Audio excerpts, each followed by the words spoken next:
ನಮಸ್ಕಾರ. ಎಸ್ ನ್ಯೂಸ್ಗೆ ಸ್ವಾಗತ. ನಾನು ಎಸ್ ದೇವೇಂದ್ರಗೌಡ. ಇಂದಿನ ಮುಖ್ಯಾಂಶಗಳು. ಮೇಲ್ಮನೆ ಚುನಾವಣೆ ಕಾಂಗ್ರೆಸ್ನ 5 ಅಭ್ಯರ್ಥಿಗಳ ಗೆಲುವು, ಬಿಜೆಪಿ 2 ಅಭ್ಯರ್ಥಿಗಳ ಗೆಲುವು, ಅಡ್ಡ ಮತದಾನದ ಕಮಾಲ್. ಸೋಮವಾರದ ಒಳಗಾಗಿ ಎಂಎಸ್ಪಿ ಅಡಿ ಖರೀದಿಸಿದ ಜೋಳದ ಹಣ ರೈತರ ಖಾತೆಗೆ ಜಮಾ. ಕರ್ನಾಟಕ ಕೃಷಿ ಮತ್ತು ಗ್ರಾಮೀಣ ಕಾರ್ಮಿಕರ ಸಂಘದಿಂದ ವಿವಿಧ ಬೇಡಿಕೆಗಳಿಗಾಗಿ ಪ್ರತಿಭಟನೆ.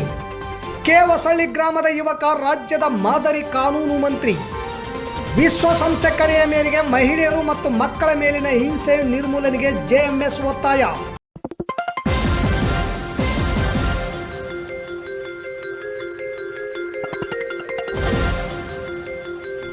ಎಸ್ ನ್ಯೂಸ್, ಇದು ನಿಮ್ಮ ಧ್ವನಿ. ವಾರ್ತೆಗಳ ವಿವರ. ಕರ್ನಾಟಕ ಮೇಲ್ಮನೆಗೆ 7 ಸ್ಥಾನಕ್ಕೆ 8 ಅಭ್ಯರ್ಥಿಗಳು ಕಣದಲ್ಲಿದ್ದರು. ಕಾಂಗ್ರೆಸ್ನ 5, ಬಿಜೆಪಿಯ 2, ಜೆಡಿಎಸ್ ಮತ್ತು ಬಿಜೆಪಿಯ ಮೈತ್ರಿಯಿಂದ ಒಬ್ಬ ಅಭ್ಯರ್ಥಿಗಳು ಚುನಾವಣಾ ಕಣದಲ್ಲಿದ್ದರು. 222 ಶಾಸಕರು ಮತ ಹಾಕಿದ್ದು 1 ಮತ ತಿರಸ್ಕೃತಗೊಂಡಿದೆ. ಕಾಂಗ್ರೆಸ್ನ 5 ಅಭ್ಯರ್ಥಿಗಳು ಜಯ ಸಾಧಿಸುವ ಮೂಲಕ ಮೈತ್ರಿ ಅಭ್ಯರ್ಥಿಗೆ ಸೋಲು ಉಂಟಾಗಿದೆ. ಅಡ್ಡ ಮತದಾನ ಕಾರಣ ಕಾಂಗ್ರೆಸ್ನ 5ನೇ ಅಭ್ಯರ್ಥಿ ಜಯ ಸಾಧಿಸಿದ್ದಾರೆ. ಕಾಂಗ್ರೆಸ್ನ ಬಿಕೆ ಹರಿಪ್ರಸಾದ್, ತಿಮ್ಮಣ್ಣ ಕಮಕನೂರು, ಪಿವಿ ಮೋಹನ್, ಮಳವಳ್ಳಿ ಶಿವಣ್ಣ ಹಾಗೂ 5ನೇ ಅಭ್ಯರ್ಥಿ ವಿನಯ್ ಕಾರ್ತಿಕ್ಗೆ ಜಯ. ಬಿಜೆಪಿಯ ಲಿಂಗರಾಜ್ ಪಾಟೀಲ್, ರಘು ಕೌಟಿಲ್ಯ ಅವರಿಗೆ ಜಯ. ಮೈತ್ರಿ ಅಭ್ಯರ್ಥಿ ಗೋವಿಂದರಾಜು ಅವರಿಗೆ ಸೋಲುಂಟಾಗಿದೆ. ಗೆಲುವು ಸೋಲು ಮೊದಲೇ ಊಹಿಸಲಾಗಿತ್ತು. ಆದರೆ ಆಸಕ್ತಿ ಇರುವುದು ಅಡ್ಡ ಮತದಾನ ಮಾಡಿದವರು ಯಾರು, ಬಿಜೆಪಿ ಮತ್ತು ಜೆಡಿಎಸ್ನ ಆ ಶಾಸಕರು ಯಾರು ಎಂಬುದು ಕುತೂಹಲ. ಮತ್ತು ಅಸಿಂಧು ಆಗಿರುವ ಮತ ಯಾರದ್ದು, ಯಾರು ಆ ಪುಣ್ಯಾತ್ಮ ಎಂಬುದು ಕುತೂಹಲದ ಸಂಗತಿ. ಒಟ್ಟಾರೆ ಡಿಕೆಶಿ ಸಿಎಂ ಆದ ನಂತರ ನಡೆದ ಮೊದಲ ಚುನಾವಣೆ ಇದು. ಡಿಕೆಶಿ ಅವರ ಪ್ಲಾನ್ ಯಶಸ್ಸು ಕಂಡಿದೆ. ಮೇಲ್ಮನೆ ಚುನಾವಣೆಯಲ್ಲಿ ಸಿಂಧನೂರು ಶಾಸಕರಾದ ಹಂಪನಗೌಡ ಬಾದರ್ಲಿಯವರು ಮತದಾನ ಮಾಡಿದರು. ಮದುವೆ ಆಗಿ ಇಷ್ಟು ವರ್ಷ ಆದರೂ ಮಕ್ಕಳಾಗಿಲ್ಲ ಅಂತ ಯೋಚನೆ ಇದ್ದೇ ಇರುತ್ತೆ.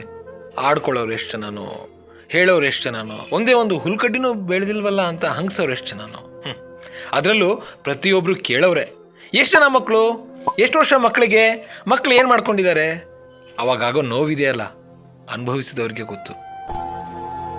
ಬಟ್ ಇನ್ಮೇಲೆ ಆ ಯೋಚನೆ ಮಾಡಲೇಬೇಡಿ. ನಿಮ್ಗೂ ಮಕ್ಕಳಾಗೋ ಭಾಗ್ಯ ಇದ್ದೇ ಇದೆ. ಸಿಂಧನೂರಿನಲ್ಲಿರೋ ಸಂತಾನ ಬಂಜೇತನ IVF ಹಾಸ್ಪಿಟಲ್ ನಲ್ಲಿ ನಿಮ್ಗಿರೋ ಪ್ರತಿ ಚಿಂತೆಗೆ ಪರಿಹಾರ ಕೊಟ್ಟು ನಿಮ್ ಕನ್ಸನ್ನ ನನ್ಸಾಗಿಸ್ತಾರೆ. ಈ ಹಾಸ್ಪಿಟಲ್ಗೆ ವಿಸಿಟ್ ಮಾಡಿರೋ ಅದೆಷ್ಟೋ ದಂಪತಿಗಳಿಗೆ ಮಕ್ಕಳಾಗಿದೆ. ಇಲ್ಲಿರೋ ಎಲ್ಲ advanced technology treatment, experience specialist doctors ನಿಮ್ ಬಂಜೇತನದ ಕಾರಣಕ್ಕೆ ಚಿಕಿತ್ಸೆ ಮತ್ತು ಪರಿಹಾರ ಕೊಡ್ತಾರೆ. ಅಂಡ್ ನಿಮ್ ಯಾವ ಮಾಹಿತಿಯು ಯಾರಿಗೂ ಗೊತ್ತಾಗದಂತೆ ಗೌಪ್ಯತೆಯನ್ನ ಕಾಪಾಡುವ ಸುಸಜ್ಜಿತ ಚಿಕಿತ್ಸಾ ಕೇಂದ್ರ ಅಂದ್ರೆ ಇದು. What is the guarantee, madam? ಏನ್ ಗ್ಯಾರಂಟಿ ಕೊಡ್ತೀರಾ ಅಂತ? Success rate of an IVF depends on various factors, but one such factor, very crucial factor, is choosing the right IVF center. ಸಾಕಷ್ಟು ತಾಯಂದಿರು ನಮ್ಮಲ್ಲಿ IVF ಆಗಲಿ, IUIs ಆಗಲಿ, ಟೈಮ್ ಇಂಟರ್ಕೋರ್ಸ್ ಆಗಲಿ, ಬೇರೆ ಬೇರೆ ಟ್ರೀಟ್ಮೆಂಟ್ ಪಡೆದುಕೊಂಡು ಇವಾಗಲೇ ಸಕ್ಸಸ್ಫುಲ್ ಪ್ರೆಗ್ನೆನ್ಸೀಸ್ ಹೊಂದಿದ್ದಾರೆ. ಅಫೋರ್ಡಬಲ್ ಫೀಸ್ ನಲ್ಲಿ IVF ಫೆಸಿಲಿಟೀಸ್ ಟ್ರೀಟ್ಮೆಂಟ್ ನಿಮಗೆ ಸಿಗುತ್ತೆ. ಒಂದ್ಸಾರಿ ಯೋಚನೆ ಮಾಡಿ, ನೀವು ನಿಮ್ ಫ್ಯಾಮಿಲಿ ಎಷ್ಟು ದಿನ ಅಂತ ಈ ಸಣ್ಣ ವಿಷಯಕ್ಕೆ ಕೊರಗ್ತೀರಾ. ಸ್ವಲ್ಪ ದಿನ ಕಳೆದ್ರೆ ಸಣ್ಣ ಪಾಪು ನಿಮ್ ಕೈಲಿರುತ್ತೆ. ಈ ಹಾಸ್ಪಿಟಲ್ ಲೊಕೇಟ್ ಆಗಿರೋದು ಸಿಂಧನೂರಿನ ಸಹನಾ ಆಸ್ಪತ್ರೆ ಹಿಂದೆ ಇರೋದೇ ಸಂತಾನ ಬಂಜೇತನ IVF ಹಾಸ್ಪಿಟಲ್ ಸಿಂಧನೂರು. ಡಿಸ್ಪ್ಲೇ ಮೇಲೆ ನಂಬರ್ ಇದೆ, ಕಾಲ್ ಮಾಡಿ. ನನ್ನ ವಿಡಿಯೋ ನೋಡ್ಕೊಂಡು ಬಂದೆ ಅಂತ ಹೇಳಿ ಫೀಸ್ ನಲ್ಲಿ ಇನ್ನೂ ಸ್ವಲ್ಪ ಡಿಸ್ಕೌಂಟ್ ಕೊಡ್ತಾರೆ. ಅದನ್ನ ಯೂಸ್ ಮಾಡ್ಕೊಳ್ಳಿ. ನಿಮ್ಮ ಮನೆಗೊಂದು ಸಣ್ಣ ಪುಟಾಣಿ ಪಾಪು ಬರೋವರೆಗೂ ನನ್ನನ್ನಂತೂ ಫಾಲೋ ಮಾಡಲೇಬೇಡಿ. ದೇವ್ರು ನಿಮ್ಮ ಆಸೆನ ಆದಷ್ಟು ಬೇಗ ಈಡೇರಿಸಲಿ. ನಮಸ್ಕಾರ. ತಾಲೂಕಿನ ರೈತರಿಂದ MSP ಅಡಿ ಜೋಳ ಖರೀದಿಸಿದ್ದು ಇದುವರೆಗೂ ರೈತರ ಖಾತೆಗೆ ಹಣ ಜಮಾ ಆಗಿಲ್ಲ. ಆಕ್ರೋಶಗೊಂಡ ರೈತರು, ರೈತ ಸಂಘಟನೆಗಳು ಬೀದಿಗಿಳಿದಾಗ ಎಚ್ಚೆತ್ತ ಜನಪ್ರತಿನಿಧಿಗಳು ಹಣ ಬಿಡುಗಡೆಗೆ ಸರ್ಕಾರದ ಮೇಲೆ ಒತ್ತಡ ಹಾಕಿದರು. ಪರಿಣಾಮ 650 ಕೋಟಿ ಹಣ ಸರ್ಕಾರ 15ರಂದು ಬಿಡುಗಡೆಗೆ ಆದೇಶ ಮಾಡಿದೆ. 15ರಂದು ಸರ್ಕಾರದ ಆದೇಶದ ಕುರಿತು ಶಾಸಕರು ಹಾಗೂ MSP ಅವರು ತಮ್ಮ ಪ್ರಯತ್ನದ ಕುರಿತು ಮಾಹಿತಿ ಹಂಚಿಕೊಂಡರು. ಅಲ್ಲಿಗೆ ಜನಪ್ರತಿನಿಧಿಗಳು ಖುಷ್, ರೈತರು ಖುಷ್. ಆದರೆ ಇದುವರೆಗೂ ರೈತರ ಖಾತೆಗೆ ಹಣ ಅಂತೂ ಜಮವಾಗಿಲ್ಲ. ಈ ಕುರಿತು ಅಧಿಕಾರಿಗಳಿಗೆ ಎಸ್ ನ್ಯೂಸ್ ಕೇಳಿದಾಗ ಇನ್ನೂ ನಮ್ಮ ಖಾತೆಗೆ ಹಣ ಜಮಾ ಆಗಿಲ್ಲ ಎಂದು ಕೂಡಲೇ ರೈತರ ಖಾತೆಗೆ ಜಮಾ ಮಾಡುತ್ತೇವೆ ಎಂದು ತಿಳಿಸಿದರು. ಕೇವಲ ಸರ್ಕಾರದ ಆದೇಶ ಆದರೆ ಸಾಕೆ. ರೈತರ ಖಾತೆಗೆ 1-2 ದಿನಗಳಲ್ಲಿ ಹಣ ಜಮಾ ಆಗಲು ಅಧಿಕಾರಿಗಳ ಮೇಲೆ ಜನಪ್ರತಿನಿಧಿಗಳು ಒತ್ತಡ ಹಾಕದೇ ಇರುವುದು ಅವರ ಕಾಳಜಿ ಎಷ್ಟಿದೆ ಎನ್ನುವುದನ್ನು ರೈತರು ಅರ್ಥ ಮಾಡಿಕೊಳ್ಳಬೇಕು ಎನ್ನುತ್ತಾರೆ KPRS ಜಿಲ್ಲಾ ಅಧ್ಯಕ್ಷರಾದ ಬಸವಂತರಾಯಗೌಡ ಕಲ್ಲೂರು. ಕೂಡಲೇ ಅಧಿಕಾರಿಗಳು ಒತ್ತಡ ಹಾಕಿ 1-2 ದಿನಗಳ ಒಳಗಾಗಿ ರೈತರ ಖಾತೆಗೆ ಹಣ ಜಮಾ ಆಗುವಂತೆ ಜನಪ್ರತಿನಿಧಿಗಳು ಹೆಚ್ಚಿನ ಕಾಳಜಿ ವಹಿಸಲು ಕರ್ನಾಟಕ ಪ್ರಾಂತ ರೈತ ಸಂಘ ಒತ್ತಾಯಿಸಿದೆ. ತಾಲೂಕಿನ ಕೃಷಿ ಕೂಲಿಕಾರರು ಮತ್ತು ಗ್ರಾಮೀಣ ಕೃಷಿ ಕೂಲಿಕಾರರು ಹಲವಾರು ಸಮಸ್ಯೆಗಳನ್ನು ಎದುರಿಸುತ್ತಿದ್ದಾರೆ. ದಲಿತ ಮಹಿಳೆಯರಿಗೆ ಸರ್ಕಾರ ಭೂಮಿ ಮಂಜೂರು ಮಾಡಿದರೂ ಕೂಡ ಇದುವರೆಗೂ ಅವರಿಗೆ ಪಟ್ಟ ಸಿಕ್ಕಿಲ್ಲ. ತುಂಗಭದ್ರಾ ಡ್ಯಾಮ್ ಗೇಟ್ಗಳು ಬದಲಿಸುವ ಕಾರಣ ಒಂದೇ ಬೆಳೆ ಆಗಿದ್ದರಿಂದ ತಾಲೂಕಿನಲ್ಲಿ ನಿರುದ್ಯೋಗ ಸಮಸ್ಯೆ ಹೆಚ್ಚಾಗಿದ್ದು ಜನರು ಗಂಟು ಮೂಟೆ ಕಟ್ಟಿಕೊಂಡು ಬೇರೆ ರಾಜ್ಯಗಳ ಕಡೆಗೆ ದೊಡ್ಡ ಮಹಾನಗರಗಳಿಗೆ ಗುಳೆ ಹೋಗುತ್ತಿದ್ದಾರೆ ಎಂದು ಕರ್ನಾಟಕ ಕೃಷಿ ಮತ್ತು ಗ್ರಾಮೀಣ ಕಾರ್ಮಿಕರ ಸಂಘಟನೆ ಮುಖಂಡ ತಾಲೂಕು ಪಂಚಾಯತ್ ಹಾಗೂ ತಹಸೀಲ್ದಾರ್ ಕಚೇರಿಯಲ್ಲಿ ಪ್ರತಿಭಟಿಸಿ ಮನವಿ ಪತ್ರ ಸಲ್ಲಿಸಿದರು. ತಾಲೂಕು ಪ್ರಧಾನ ಕಾರ್ಯದರ್ಶಿ ಅಪ್ಪಣ್ಣ ಕಾಂಬ್ಳೆ ಮಾತನಾಡಿ, ವಿರುಪಾಪುರ ಸಾಲುಗುಂದ ದಡೇಸೂಗೂರು ಗ್ರಾಮ ಪಂಚಾಯಿತಿ ವ್ಯಾಪ್ತಿಯಲ್ಲಿ ನರೇಗಾ ಯೋಜನೆಯನ್ನು ಸಮರ್ಪಕವಾಗಿ ಜಾರಿಗೆ ಮಾಡುತ್ತಿಲ್ಲ. ಪ್ರತಿಯೊಬ್ಬರ ಕೂಲಿ ಕಾರ್ಮಿಕರಿಗೆ ಸರ್ಕಾರ ನಿಗದಿ ಮಾಡಿದ್ದು 370 ರೂಪಾಯಿ ಕೂಲಿ. ಆದರೆ ಪಂಚಾಯಿತಿ ಮಟ್ಟದ ಅಧಿಕಾರಿಗಳು ತಮಗೆ ತಿಳಿದ ಹಾಗೆ 100, 120, 150 ಹಣವನ್ನು ಹಾಕಿ ವಂಚನೆ ಮಾಡುತ್ತಿದ್ದಾರೆ. ಜೊತೆಗೆ ಮೇಟಿಗಳಿಗೆ ಸಹಾಯಧನ ನೀಡುತ್ತಿಲ್ಲ. ಕೆಲಸ ಮಾಡುವ ಜಾಗದಲ್ಲಿ ನೀರು ಸೇರಿ ಇನ್ನಿತರೆ ಮೂಲಭೂತ ಸೌಲಭ್ಯಗಳನ್ನು ಒದಗಿಸುತ್ತಿಲ್ಲ. ಮಲ್ಲದಗುಡ್ಡ ಗ್ರಾಮದ ಕಾಲುವೆ ಪಕ್ಕದಲ್ಲಿ ಕಳೆದ 60 ವರ್ಷಗಳಿಂದ 80ಕ್ಕೂ ಹೆಚ್ಚು ಕುಟುಂಬಗಳು ತಗಡಿನ ಶೆಡ್ ಗುಡಿಸಲು ಹಾಕಿಕೊಂಡು ವಾಸ ಮಾಡುತ್ತಿದ್ದಾರೆ. ಸರ್ಕಾರ ಗುಡಿಸಲು ಮುಕ್ತ ರಾಜ್ಯವನ್ನಾಗಿ ಮಾಡಲು ದಶಕದ ಹಿಂದೆಯೇ ಹೇಳಿದ್ದು ಇಲ್ಲಿಯವರೆಗೂ ಬಡವರಿಗೆ ಸೂರು ಕಲ್ಪಿಸಲು ಆಗಿಲ್ಲ. ನಗರದ ವಾರ್ಡ್ ನಂಬರ್ 25ರ ಪಶು ಆಸ್ಪತ್ರೆ ಹತ್ತಿರ ನಗರೋತ್ಥಾನ 4ರ ಯೋಜನೆ ಅಡಿಯಲ್ಲಿ ಸಾರ್ವಜನಿಕ ಶೌಚಾಲಯ ನಿರ್ಮಾಣಕ್ಕೆ ಅನುದಾನ ಮಂಜೂರಾಗಿದ್ದು ಇಲ್ಲಿಯ ತನಕ ಕಟ್ಟಿಸಿರುವುದಿಲ್ಲ. ಹೀಗಾಗಿ ಮಹಿಳೆಯರು ಬಹಿರ್ದೇಶಕ್ಕೆ ಹೋಗಲು ಪರದಾಡುವಂತಾಗಿದೆ ಎಂದರು. ವಿರುಪಾಪುರ ಸಾಲುಗುಂದ ದಡೇಸೂಗೂರು ಗ್ರಾಮ ಪಂಚಾಯಿತಿ ವ್ಯಾಪ್ತಿಯಲ್ಲಿ ನರೇಗಾ ಯೋಜನೆಯು ಸಮರ್ಪಕವಾಗಿ ಜಾರಿಗೆ ಮಾಡುತ್ತಿಲ್ಲ. ಪಿಡಿಒ, ಜೆಇ ಹಾಗೂ ಬಿಎಫ್ಟಿ ಅಳತೆ ಮಾಪನ ಅಧಿಕಾರಿಗಳ ಮೇಲೆ ಸೂಕ್ತ ಕ್ರಮ ಕೈಗೊಂಡು ನಿರುದ್ಯೋಗಿ ಜನರಿಗೆ ಉದ್ಯೋಗ ಒದಗಿಸಬೇಕು ಹಾಗೂ ಮೇಟಿಗಳಿಗೆ ಮೇಟಿ ಕಾರ್ಡ್ ಸಹಾಯಧನ ನೀಡಬೇಕು. ಗ್ರಾಮದ ಕರಿಯಮ್ಮ ತಂದೆ ಅಯ್ಯಪ್ಪ, ಗಂಗಮ್ಮ ಗಂಡ ಹನುಮಂತಪ್ಪ ಹರಿಜನ್, ತಾಯಮ್ಮ ಗಂಡ ಟೀಕಪ್ಪ, ದೇವಿಕಮ್ಮ ಗಂಡ ಕರಿಯಪ್ಪ ಇವರಿಗೆ DRP ಭೂ ಒಡೆತನ ಯೋಜನೆಯಲ್ಲಿ ಗುಂಜಳ್ಳಿ ಸೀಮಾದ ಸರ್ವೆ ನಂಬರ್ 184/5ರ 9 ಎಕರೆ 7 ಗುಂಟೆ ಜಮೀನು ಮಂಜೂರಾಗಿದ್ದು ಇದುವರೆಗೂ ಪಟ್ಟ ದೊರೆತಿಲ್ಲ. ಪಟ್ಟ ದೊರಕಿಸಿಕೊಡಬೇಕು. ಸರ್ವೆ ನಂಬರ್ 304/10ರಲ್ಲಿ 1 ಎಕರೆ ಜಮೀನು ವೀರಭದ್ರಗೌಡ ತಂದೆ ಶಿವನಗೌಡ ಹೆಸರಿನಲ್ಲಿ ಪಹಣಿ ಪಟ್ಟ ಇದ್ದು ಕೃಷಿ ಚಟುವಟಿಕೆ ನಡೆಸಲು ಗೌರಮ್ಮ ಪತಿ ಬಸವರಾಜ್, ಶಂಕರಪ್ಪ ತಂದೆ ಸೂಗಪ್ಪ, ವೀರಭದ್ರಪ್ಪ ತಂದೆ ಶಂಕರಪ್ಪ ಹಾಗೂ ಶಿವನಗೌಡ ತಂದೆ ಚೆನ್ನಪ್ಪಗೌಡ ಇವರು ಅಡಚಣೆ ಮಾಡುತ್ತಿದ್ದು ಇವರ ಮೇಲೆ ಸೂಕ್ತ ಕಾನೂನು ಕ್ರಮ ಜರುಗಿಸಿ ಉಳುಮೆ ಮಾಡಲು ಅವಕಾಶ ಕಲ್ಪಿಸಿಕೊಡಬೇಕೆಂದು ಒತ್ತಾಯಿಸಿದರು. ಮಲ್ಲದಗುಡ್ಡ ಗ್ರಾಮದಲ್ಲಿ ಖಾಸಗಿ ವ್ಯಕ್ತಿಯ ಕೆರೆ ಇದ್ದು ಈ ಕೆರೆಯಲ್ಲಿ ನಾಯಿ ಸತ್ತು ಬಿದ್ದು ತ್ಯಾಜ್ಯ ವಸ್ತುಗಳು ತುಂಬಿ ಹೊಲಸು ನೀರು ವಿಷ ಜಂತುವಿನಿಂದ ಕೂಡಿದೆ. ಇದರಿಂದಾಗಿ ಸುತ್ತಮುತ್ತಲಿನಲ್ಲಿರುವ ನಿವಾಸಿಗಳಿಗೆ ಡೆಂಗ್ಯೂ, ಮಲೇರಿಯಾ ಹರಡುವ ಭೀತಿ ಎದುರಾಗಿದೆ. ಕೂಡಲೇ ಸಂಬಂಧಿಸಿದ ಕೆರೆ ಮಾಲೀಕರಿಗೆ ಸೂಕ್ತ ಸೂಚನೆ ನೀಡಿ ನೈರ್ಮಲ್ಯ ವಾತಾವರಣ ಕಾಪಾಡಲು ಕ್ರಮ ಕೈಗೊಳ್ಳಬೇಕು. ಕೆಂಗಲ್ ಗ್ರಾಮದ 110ಕ್ಕೂ ಹೆಚ್ಚು ಫಲಾನುಭವಿಗಳಿಗೆ ವಿವಿಧ ವಸತಿ ಯೋಜನೆಗಳಡಿಯಲ್ಲಿ ಮನೆಗಳು ಮಂಜೂರಾಗಿದ್ದು ಈಗಾಗಲೇ ಕೆಲ ಫಲಾನುಭವಿಗಳ ಮನೆ GPS ಮಾಡಲಾಗಿದ್ದು ಒಂದೇ ಕಂತಿನ ಹಣ ಹಾಕಿ ಇನ್ನುಳಿದ 3 ಕಂತಿನ ಹಣ ಫಲಾನುಭವಿಗಳ ಖಾತೆಗೆ ಜಮಾ ಪಾವತಿಸಬೇಕು. ಜೊತೆಗೆ 150ಕ್ಕೂ ಹೆಚ್ಚು ಫಲಾನುಭವಿಗಳಿಗೆ ಸಂಧ್ಯಾ ಸುರಕ್ಷಾ, ವಿಧವಾ ವೇತನ, ವಿಕಲಚೇತನರ ಮಾಸಾಸನವನ್ನು ಪಾವತಿಸಬೇಕು. ಅರಳಹಳ್ಳಿ ಗ್ರಾಮದ ಕೂಲಿಕಾರರಿಗೆ ಉದ್ಯೋಗ ಖಾತ್ರಿ ಯೋಜನೆ ಕೆಲಸದಲ್ಲಿ ಮೂಲಭೂತ ಸೌಕರ್ಯಗಳಾದ ಕುಡಿಯುವ ನೀರು, ನೆರಳಿನ ವ್ಯವಸ್ಥೆ, ಆರೋಗ್ಯ ಕಿಟ್ ಹಾಗೂ ಕೂಸಿನ ಮನೆ ವ್ಯವಸ್ಥೆ ಕೂಡ ಮಾಡುವುದಿಲ್ಲ. ಅಳತೆ ವ್ಯವಸ್ಥೆ ಇರುವುದಿಲ್ಲ. ಕೆಲಸದ ಸ್ಥಳಕ್ಕೆ ಗ್ರಾಮ ಪಂಚಾಯಿತಿ ಅಧಿಕಾರಿಗಳಂತೂ ಬರುವುದೇ ಇಲ್ಲ. ಜೊತೆಗೆ ನರೇಗಾ ಬಗ್ಗೆ ಸರಿಯಾದ ಮಾಹಿತಿ ನೀಡುವುದಿಲ್ಲ. ಸಂಬಂಧಿಸಿದ ಇಲಾಖೆಯ ಅಧಿಕಾರಿಗಳು ಗಮನಹರಿಸಿ ಕ್ರಮ ಕೈಗೊಳ್ಳಬೇಕೆಂದು ಬೇಡಿಕೆಗಳನ್ನು ಇಟ್ಟರು. ಈ ಸಂದರ್ಭದಲ್ಲಿ ತಾಲೂಕು ಅಧ್ಯಕ್ಷ ಶಂಕರಪ್ಪ ಕೆಂಗಲ್, ಸಹ ಕಾರ್ಯದರ್ಶಿ ಹುಸೇನಪ್ಪ ದಡೇಸೂಗೂರು, ಉಪಾಧ್ಯಕ್ಷರಾದ ಶಿವನಗೌಡ ಮಲ್ಲದಗುಡ್ಡ, ಕರಿಯಮ್ಮ ವಿರುಪಾಪುರ, ಸದಸ್ಯರಾದ ರೇಣುಕಮ್ಮ ಕೆಂಗಲ್, ಲಕ್ಷ್ಮಮ್ಮ ಕೆಂಗಲ್, ಚೋಟಿಮ ಜನತಾ ಕಾಲೋನಿ, ವೀರಭದ್ರಪ್ಪಗೌಡ ಮಲ್ಲದಗುಡ್ಡ, ಮಾನಮ್ಮ ಅರಳಹಳ್ಳಿ, ರಮಿಜಾ ಸೇರಿದಂತೆ 100 ಕೂಲಿ ಕಾರ್ಮಿಕರು ಪ್ರತಿಭಟನೆಯಲ್ಲಿ ಭಾಗವಹಿಸಿದ್ದರು. ಆ ಬೋರ್ ರಿಪೇರಿ ಮಾಡಿದ್ರೆ ಉಪ್ಪು ನೀರು ಬಂದರೆ ಸ್ವಲ್ಪ ವ್ಯವಸ್ಥೆ ಮಾಡ್ಕೊಳಕ್ಕೆ ಅನುಕೂಲ ಆಗುತ್ತೆ. ನೀರಿಲ್ಲ, ಫಂಡ್ ಇಲ್ಲ, ರೊಕ್ಕ ಇಲ್ಲ ಅಂತೇಳಿ ಉತ್ತರ ಕೊಡ್ತಾರೆ. ಅದೇ ರೀತಿ ಆ ಮಲ್ಲಮ್ಮ ತಾಯಿ ಹೇಳಿದ್ದು ಎಲ್ಲರಿಗೆ ನೀರು ಬರ್ತಾವ್ರಿ. ಅಲ್ಲಿ ನೋಡ್ರಿ ಹೆಂಗೈತಿ ವ್ಯವಸ್ಥೆ. ಮೇನ್ ಪೈಪಿಗೆ ದೊಡ್ಡವ್ರ ಪೈಪ್ ಕಲೆಕ್ಷನ್ ಕೊಟ್ಟ ಬಡವರಿಗೆ ನೀರು ಹೆಂಗ್ ಹೋಗ್ತಾವ? ನಿನ್ನೆ ಸಂಬಂಧಪಟ್ಟಂತ ಅಲ್ಲಿ ಆಫೀಸರ್ PDO ಮೇಡಮ್ ಮೇಲೆ ಇನ್ಚಾರ್ಜ್ ಇರುವಂತ ಆಫೀಸರ್ ಅವರು ವಾರ್ನ್ ಮಾಡಿ ಹೋದ್ರು. ಆ ವಾಟರ್ ಮ್ಯಾನಿಗೆ ಕರೆದು, ನೀನು ಮೊದಲಾದ ಲೈನ್ ಕಟ್ ಮಾಡಿಲ್ಲ ಅಂದ್ರೆ ನಿನ್ನ ಮೇಲೆ ಆಕ್ಷನ್ ಮಾಡ್ತೀನಿ ನೋಡೋದು. ಇಷ್ಟು ದಿವಸ PDO ಯಾಕೆ ಮಾಡಿಲ್ಲ? ನಾ ಕೇಳಿ PDO ಯಾಕೆ ಮಾಡಿಲ್ಲ? ಯಾಕೆ ಆ ಊರವ್ರು ನಿಮ್ಗೆ ಟ್ಯಾಕ್ಸ್ ಕಟ್ಟೋದಿಲ್ಲ? ಆ ಊರವ್ರು ನಿಮ್ಗೆ ಓಟ್ ಹಾಕಿಲ್ಲ? ಆ ಊರವ್ರದ್ದು ಏನು ನೀವು ತಗೊಳೋದಿಲ್ಲ? 3 ತಿಂಗಳು ಅವ್ರಿಗೆ ನೀರಿಲ್ಲ ಅಂತಂದ್ರೆ ಪಕ್ಕದ ಮನೆಯಾಗ ನೀರು ದಬಾಸಿ ಬರ್ತಾವ, ಆ ಪಕ್ಕದ ಮನೆಯವ್ರಿಗೆ ನೀರು ಬರೋದಿಲ್ಲ. ಇವರಿಗೆ ಮೇನ್ ಲೈನಿಗೆ ಕಲೆಕ್ಷನ್ ಕೊಟ್ಟಿರಲ್ಲ, ಅವ್ರಿಗೂ ಕಲೆಕ್ಷನ್ ಕೊಡ್ರಿ. ಅವ್ರಿಗೆ ಯಾಕ 1.5 ಇಂಚು ಮೋಟರ್ ಪರ್ಮಿಷನ್ ಕೊಟ್ರಿ ನೀವು? ಮೂರು ತಿಂಗಳ ನೀರಿಲ್ಲ ಅಂದ್ರೆ ಮೊದಲೇ ಬ್ಯಾಸ್ಗೆ ನೀರಿಲ್ಲ. ಇದನ್ನ ಸರಿಪಡಿಸ್ಬೇಕು ಪಂಚಾಯತ್ ಅವರು. ಇಲ್ಲ ಅಂತಂದ್ರೆ ನಾವು ನೆಕ್ಸ್ಟ್ ನಮ್ಮ ಸ್ಟೆಪ್ ಅನ್ನ ತಿಳಿಸ್ತೀವಿ. ಇದನ್ನೆಲ್ಲ ಸರಿಪಡಿಸ್ಬೇಕಂತಾನೆ ಇಡೀ ಇಲ್ಲಿ ಬಂದಂಥವ್ರು ಯಾರು ಕೂಡ ತಮ್ಮ ಗೋಳನ್ನ ಹೇಳ್ಕೊಳಕ್ ಬಂದಾರ. ನಾನು ಅವಾಗ ಎಡಿ ಸಾಬ್ರ ಗಮನಕ್ಕೆ ಮೆಸೇಜ್ ಹಾಕ್ತೀನಿ. ಮೇಡಿ ಸಾಬ್ರು ಕೂಡ ಹೇಳ್ತಾರ, ಹೇಳಿದ್ರು ಅಲ್ಲಿಯ BFT ಮೇಲೆ ಹಾಕೋದು, PDO ಮೇಲೆ ಹಾಕೋದು, ಮೌಲಪ್ಪನ ಮೇಲೆ ಹಾಕೋದು. ಮೌಲಪ್ಪ ಅಂತರೂ ತಿಂಗಳಿಗೇನಪ್ಪ ಒಂದು 20,000 ತೊಗೊತಾರೆ.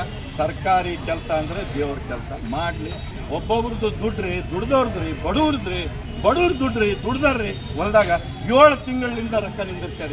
51 ಆಳು, 93 ಆಳು ನಿಂದಿರ್ಸ್ಯಾರ. ಈ ವಯಸ್ಸಾದ ಮುದತ್ತಿನ ರೊಕ್ಕ ನಿಂದಿರ್ಸ್ಯಾರ. ಅದೇ ನೀವು ಬೇರೆದವ್ರದ್ದು ಮೆಂಬರ್ದು ಯಾರ್ದೋ ಒಬ್ರು ದೊಡ್ಡವರಾಗಿದ್ದಾರೆ ನಿಂದಿರ್ತಿದ್ರ. ಬೆಂಗಳೂರಿನ ವಿಕಾಸಸೌಧದಲ್ಲಿ ನಡೆದ ಕರ್ನಾಟಕ ಕಾನೂನು ಮತ್ತು ಸಂಸದೀಯ ಸುಧಾರಣಾ ಸಂಸ್ಥೆಯ ವತಿಯಿಂದ 2026 ಕಾನೂನು ವಿದ್ಯಾರ್ಥಿಗಳಿಗೆ ರಾಜ್ಯ ಮಟ್ಟದ ಮಾದರಿ ವಿಧಾನಸಭೆ ಅಧಿವೇಶನ ಸ್ಪರ್ಧೆಯಲ್ಲಿ ಶ್ರೀ ಧರ್ಮಸ್ಥಳ ಮಂಜುನಾಥೇಶ್ವರ ಕಾನೂನು ಮಹಾವಿದ್ಯಾಲಯ ವಿದ್ಯಾರ್ಥಿಯಾಗಿ ಸಿಂಧನೂರು ತಾಲೂಕಿನ ತುರುವಾಳ ಹತ್ತಿರದ ಹೊಸಳ್ಳಿ ಗ್ರಾಮದ ಯುವಕ ಶಂಕರ್ ಓಬಳಿ ಬಂಡಿ ರಾಜ್ಯಕ್ಕೆ 7ನೇ ಸ್ಥಾನ ಪಡೆದು ರಾಜ್ಯಕ್ಕೆ ಮಾದರಿ ವಿದ್ಯಾರ್ಥಿಯಾಗಿ ಹೊರಹೊಮ್ಮಿದ್ದಾರೆ. ಕರ್ನಾಟಕ ಕಾನೂನು ಮತ್ತು ಸಂಸದೀಯ ಸುಧಾರಣಾ ಸಂಸ್ಥೆ ಬೆಂಗಳೂರು ವಿಕಾಸಸೌಧದಲ್ಲಿ ಹಮ್ಮಿಕೊಂಡಿದ್ದ ಕಾನೂನು ವಿದ್ಯಾರ್ಥಿಗಳಿಗೆ ರಾಜ್ಯ ಮಟ್ಟದ ಮಾದರಿ ವಿಧಾನಸಭೆ ಅಧಿವೇಶನ ಸ್ಪರ್ಧೆ 2026ರಲ್ಲಿ ಕಾನೂನು ಮಂತ್ರಿಯಾಗಿ ಭಾಗವಹಿಸಿ ಕರ್ನಾಟಕ ಮಹಿಳಾ ಕಿರುಕುಳ ನಿಷೇಧ ವಿಧೇಯಕ 2026 ಮಂಡಿಸಿ ವಿರೋಧ ಪಕ್ಷದ ಟೀಕೆ ಮತ್ತು ಪ್ರತಿ ಟೀಕೆಗಳನ್ನು ಎದುರಿಸಿ ಕರ್ನಾಟಕ ರಾಜ್ಯವು ಮಹಿಳೆಯರ ಸುರಕ್ಷತೆ ಮತ್ತು ದೌರ್ಜನ್ಯ ತಡೆಯುವ ನಿಟ್ಟಿನಲ್ಲಿ ತೆಗೆದುಕೊಳ್ಳಬೇಕಾದ ಮುಂಜಾಗ್ರತಾ ಕ್ರಮಗಳು ಮತ್ತು ಕಾನೂನು ದೃಷ್ಟಿಕೋನದಲ್ಲಿ ದಂಡನೆಗಳು ಎಲ್ಲವನ್ನೂ ಒಳಗೊಂಡಂತೆ ಕೇಂದ್ರೀಯ ಮಹಿಳಾ ಅಪರಾಧ ಸಮಿತಿಗಳೊಂದಿಗೆ ಈ ಕಾಯ್ದೆ ಹೇಗೆ ಹೊಂದಿಕೊಂಡಿದೆ ಎನ್ನುವುದನ್ನು ಎಳೆಯಾಗಿ ಸದನದ ಮುಂದೆ ಪ್ರಸ್ತಾಪಿಸಿದ ಕಾನೂನು ಮಂತ್ರಿ ಶಂಕರ್ ಓಬಳಬಂಡಿ ಅವರು ಶ್ರೀ ಧರ್ಮಸ್ಥಳ ಮಂಜುನಾಥೇಶ್ವರ ಕಾನೂನು ಮಹಾವಿದ್ಯಾಲಯ ವಿದ್ಯಾರ್ಥಿಯಾಗಿ ರಾಜ್ಯ ಮಟ್ಟದಲ್ಲಿ ಪಾಲ್ಗೊಂಡು ರಾಜ್ಯಕ್ಕೆ 7ನೇ ಸ್ಥಾನ ಪಡೆದುಕೊಂಡರು. ಈ ಸಂದರ್ಭದಲ್ಲಿ ಗೌರವಾನ್ವಿತ ಕರ್ನಾಟಕ ಉಚ್ಚ ನ್ಯಾಯಮೂರ್ತಿ PN ದೇಸಾಯಿ ಅಧ್ಯಕ್ಷರು, ಕರ್ನಾಟಕ ರಾಜ್ಯ ಮಾನವ ಹಕ್ಕುಗಳ ಆಯೋಗ ಬೆಂಗಳೂರು ಇವರಿಂದ ಪ್ರಮಾಣ ಪತ್ರ ಪಡೆದು ಪ್ರೊಫೆಸರ್ CS ಪಾಟೀಲ್ ನಿರ್ದೇಶಕರು, ಕರ್ನಾಟಕ ಕಾನೂನು ಮತ್ತು ಸಂಸದೀಯ ಸುಧಾರಣಾ ಸಂಸ್ಥೆ ಬೆಂಗಳೂರು ಡಾಕ್ಟರ್ ರೇವಯ್ಯ ಒಡೆಯರ್ ಸಂಶೋಧನಾ ಮುಖ್ಯಸ್ಥರು, ಕರ್ನಾಟಕ ಕಾನೂನು ಮತ್ತು ಸಂಸದೀಯ ಸುಧಾರಣೆ ಸಂಸ್ಥೆ ಬೆಂಗಳೂರು ಉಪಸ್ಥಿತರಿದ್ದರು. ಕಾನೂನು ವಿದ್ಯಾರ್ಥಿಯಾಗಿ ರಾಜ್ಯ ಮಟ್ಟಕ್ಕೆ ಆಯ್ಕೆಯಾಗಿದ್ದಕ್ಕೆ ಹೊಸಳ್ಳಿ ಗ್ರಾಮಸ್ಥರು, ಹಳೆಯ ವಿದ್ಯಾರ್ಥಿಗಳ ಸಂಘದ ಸದಸ್ಯರು ಹರ್ಷವನ್ನು ವ್ಯಕ್ತಪಡಿಸಿ ಪ್ರೋತ್ಸಾಹಿಸಿದರು.